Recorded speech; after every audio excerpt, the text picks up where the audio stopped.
Hello बच्चों, हमारे सामने एक सवाल है। उत्तर भारत में दिसंबर जनवरी में कड़ाके की ठंड पड़ती है, जबकि मई जून में भयंकर गर्मी। सूर्य से पृथ्वी की दूरी में परिवर्तन मात्र 3.4% है। फिर मौसम में इतना अधिक परिवर्तन क्यों?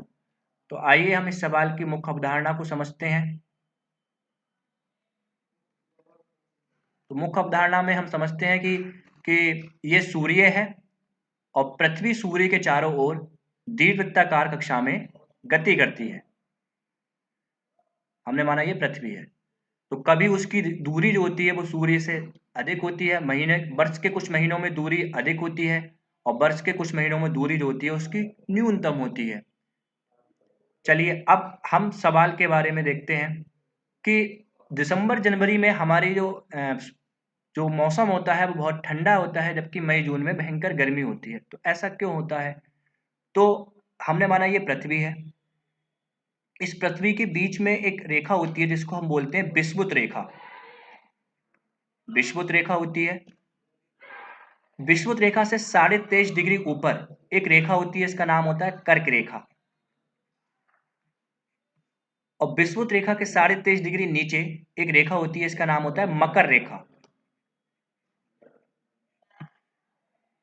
अब सूर्य से आने वाला प्रकाश जो होता है वो प्रकाश की किरणें कभी विषुवत रेखा पर सीधी गिरती हैं, तो कभी वर्ष के कुछ महीनों में कर्क रेखा पर सीधी होती हैं और कभी वर्ष के कुछ महीनों में मकर रेखा पर सीधी होती हैं। अब दिसंबर जनवरी के समय में सूर्य से जो प्रकाश आता है वो प्रकाश की जो रेखाएं होती है, प्रकाश की जो किरणें होती हैं वो मकर रेखा पर बिल्कुल लंबवत गिरती हैं। ठीक है, तो सूर्य से आने वाला प्रकाश जो है दिसंबर जनवरी में मकर रेखा पर कैसा होता है? मकर रेखा पर लंबवत। तो मकर रेखा पर प्रकाश प्रकाश लंबवत आता है। ठीक है, तो दिसंबर जनवरी के महीने में सूर्य से आने वाला प्रकाश मकर रेखा पर लंबवत आपतित होता है। और हम जानते हैं कि प्रदीपन ई बराबर हमारे पास सूत्र होता है I cos theta upon R square.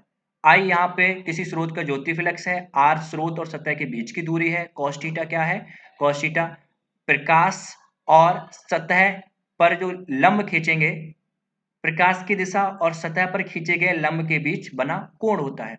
अब अगर दिसंबर जनवरी के महीने में प्रकाश लंबवत अगर मकर रेखा पे आता है, दिसंबर जनवरी की अगर हम कंडीशन देखें तो मकर रेखा पे क्या है? प्रकाश लंबवत आ रहा है। जब प्रकाश लंबवत आता है तो थीटा का मान 0 हो जाएगा। इस चीज को थोड़ा सा हम और समझ लेते हैं कुछ इस तरह से। हमने माना ये हमारे पास ये सतह है और ये हमारे पास स्रोत है। तो अगर इस स्रोत से प्रकाश कुछ इस तरह से आ रहा है और ये प्रकाश की दिशा है, तो अगर हम स्रोत से लंब खींचेंगे तो लंब और ये प्रकाश की दिशा के बीच ये कोण बनेगा थीटा। ठीक है, ये थीटा ही हमारे पास ये थीटा होता है। अब अगर मकर रेखा पर प्रकाश लंबवत गिरेगा, तो प्रकाश जब लंबवत गिरेगा और सतह पर जो खींचा गया लंब है, तो दोनों के बीच में कोण थीटा का मान हो जाएगा 0। और जब थीटा का मान 0 हो जाएगा तो ई जो है प्रदीपन जो है उस समय होगा मैक्सिमम।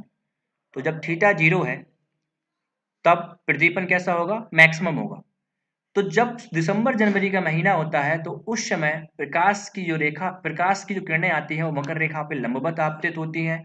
इसी कारण मकर रेखा के आसपास जो प्रकाश है वो सब सर्वाधिक आता है और वहां पर ज्यादा गर्मी होती है, वहां गर्मी होती है।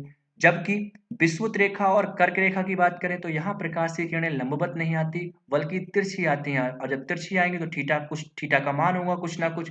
और जब थीटा का मान होगा तो प्रकाश की जो प्रदीपन है वो उसका मान हो जाएगा कम, क्योंकि यहाँ से अगर हम देखें ई प्रोपोर्शनल किसके है? कॉस थीटा के। अगर थीटा का मान 0 है जो कि मकर रेखा पे है तो ई का मान कैसा हो जाएगा? मैक्सिमम हो जाएगा। ठीक है, अब अगर बात करें हम मई जून के महीने में, तो मई जून में क्या होता है? मई जून में क्या होता है कि प्रकाश की किरणें कर्क रेखा पर कर्क रेखा पर लंबवत होती हैं, कर्क रेखा पर लंबवत। और जब कर्क रेखा पर लंबवत होंगी तो थीटा का मान कर्क रेखा पर अब की बार अब 0 हो जाएगा। तो अब ई का मान क्या हो जाएगा? मैक्सिमम। ठीक है, तो अब यहाँ प्रकाश की मात्रा सर्वाधिक होगी, सर्वाधिक जो है प्रकाश आएगा और यहाँ पर गर्मी होगी। तो मई जून में कर्क रेखा पर थीटा का मान 0 होता है और दिसंबर के महीने में मकर रेखा पर थीटा का मान 0 होता है। अतः मई जून के महीने में हमारा देश चूंकि कर्क रेखा पर आता है, भारत जो है कर्क रेखा पर आता है। भारत कर्क रेखा पर, भारत की स्थिति कहाँ पर है? भारत है कर्क रेखा पर। तो भारत जब कर्क रेखा पर है तो मई जून के महीने में भारत में जो गर्मी होती है वो उसका मान मैक्सिमम होता है, जबकि दिसंबर में मकर रेखा पर जो है गर्मी मैक्सिमम होती है, और हमारे यहाँ पे मई जून में ई का मान कैसा होता है? मिनिमम होता है। आशा करता हूँ आपको सवाल समझ में आया होगा। धन्यवाद।